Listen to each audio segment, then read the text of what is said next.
A Little Golden Book, Walt Disney's favorite nursery tales. The Gingerbread Man and the Golden Goose.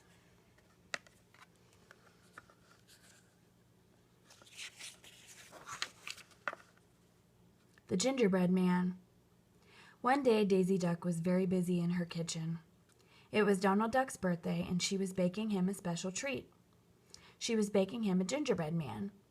He had currants for eyes and a cherry for a nose and 3 currant buttons down his front. When the gingerbread man was done, Daisy put him on the windowsill to cool while she went out into the garden to pick some daisies. As soon as she had gone, the gingerbread man jumped off the windowsill and ran down the path. Daisy saw him and she called, "Stop, stop!" And Donald saw him and called, "Stop, stop!"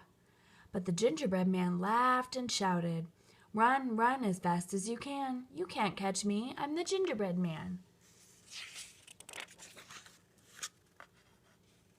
Out of the gate and into the field they all ran, and there was Goofy resting under a tree. "Stop, stop!" he called when he saw the gingerbread man and Daisy and Donald. But still the gingerbread man didn't stop. "Run, run as fast as you can," he called. "You can't catch me. I'm the gingerbread man. I got away from Daisy and Donald, and I can get away from you, I can." And on he ran with Daisy and Donald and Goofy close behind. Soon they came to the part of the countryside where Mickey was tending a gaggle of geese. The gingerbread man saw the geese crossing on the road ahead, but he still didn't slow down. He kept up right on running, scattering the geese as he passed by. Mickey yelled to him, "Stop, stop!" But the gingerbread man only laughed and shouted, "Run, run as fast as you can. You can't catch me. I'm the gingerbread man. I got away from Daisy and Donald and Goofy, and I can get away from you, I can." So Mickey, feeling hungry, joined in the chase too. Around the barn they ran, and there were Chip and Dale swinging on a straw swing. "Time for tea," they said when they saw the special gingerbread man, and they called, "Stop, stop!" But the gingerbread man laughed and shouted, "Run, run as fast as you can. You can't catch me. I'm the gingerbread man. I got away from Daisy and Donald and Goofy and Mickey Mouse, and I can get away from you, I can." And he ran faster than ever, with the others close behind. Soon the gingerbread man came to a stream, and there was the big bad wolf, dabbling his toes in the water. The wolf saw the gingerbread man, and he saw Chip and Dale and Mickey and Goofy and Donald and Daisy chasing after him. "Jump on my back, gingerbread man, and I'll take you across the stream, away from all those greedy people," the wolf said. So the gingerbread man jumped on his back, and the big bad wolf started swimming. "Wolf, I am getting wet," said the gingerbread man presently. "Then jump on my head," said the wolf. "Wolf, I am getting wet even here." "Then jump on my nose," said the wolf. So the gingerbread man jumped on the wolf's nose, and gobble and crunch, the big bad wolf had eaten him up in a minute, which after all is what gingerbread men are made for in the first place. The Golden Goose. Once upon a time, a woodcutter had a son who was considered foolish by some. He was nicknamed Goofy. But as you shall see, Goofy became happier and richer than the woodcutter and all his other sons put together, for Goofy had a kind heart. Out in the woods one day, Goofy met a little old man. "Will you share your lunch with me?" asked the little old man. "Why, sure, happy to," said Goofy. "You are kinder than your brothers," said the little old man. "When I asked them, they refused to share. Look under that bush. You will find your reward." Under the bush, Goofy found a goose that had feathers of purest gold.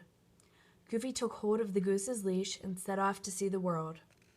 Soon he came to an inn and sat down to a meal. Now the innkeeper was Scrooge McDuck, and Scrooge took an instant fancy to the golden goose. When Goofy's back was turned, Scrooge touched the goose, and his hand stuck to her. He couldn't get away. Angrily, he called Huey, Dewey, and Louie. Huey tried to pull Scrooge away, but he stuck to Scrooge. Dewey tried to pull Huey away, but he stuck to Huey. And then Louie stuck to Dewey. Along came Minnie Mouse in her best straw bonnet. She laughed when she saw the four of them stuck together that way. "Ooh, a new game," she cried, and took hold of Louie, and then she was stuck. So Goofy had to take them all along with him. They did look silly. When they came to the village, they met Ludwig Von Drake. "This is a preposterous, ridiculous sight," he snorted. "Why are you stuck together?" "I know how to solve this silly situation." Ludwig Von Drake always spoke that way. But no sooner had he laid hold of Minnie than he, too, was stuck. Ludwig was very cross indeed, but yell as he might, it did no good. He was still stuck. So Goofy went on his way, followed by Scrooge McDuck and Huey and Dewey and Louie and Minnie Mouse and Ludwig Von Drake. Now it so happened that the road led past a castle where lived a sad princess who didn't know how to smile. Her father, the king, had tried everything to make her smile, but the poor little princess grew more and more sad. That day, when the princess looked out of her window, she saw a strange sight. There was Goofy marching along with the Golden Goose, and behind them came Scrooge McDuck and Huey and Dewey and Louie and Minnie Mouse and Ludwig Von Drake, still muttering angrily in scientific language. The princess stared in amazement. Then a most peculiar thing happened to her mouth. It turned up at the corners. Her eyes began to twinkle, and soon she was laughing so hard she could hardly stop.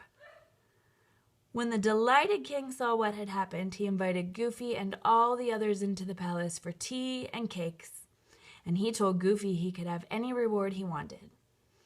Grinning shyly, Goofy said that, first of all, he would like to have all his friends unstuck from the Golden Goose and each other. Since kings can do anything, that was very easy. Then Goofy said he would like to be invited to the palace every Sunday for tea, to be sure that the little princess could still smile.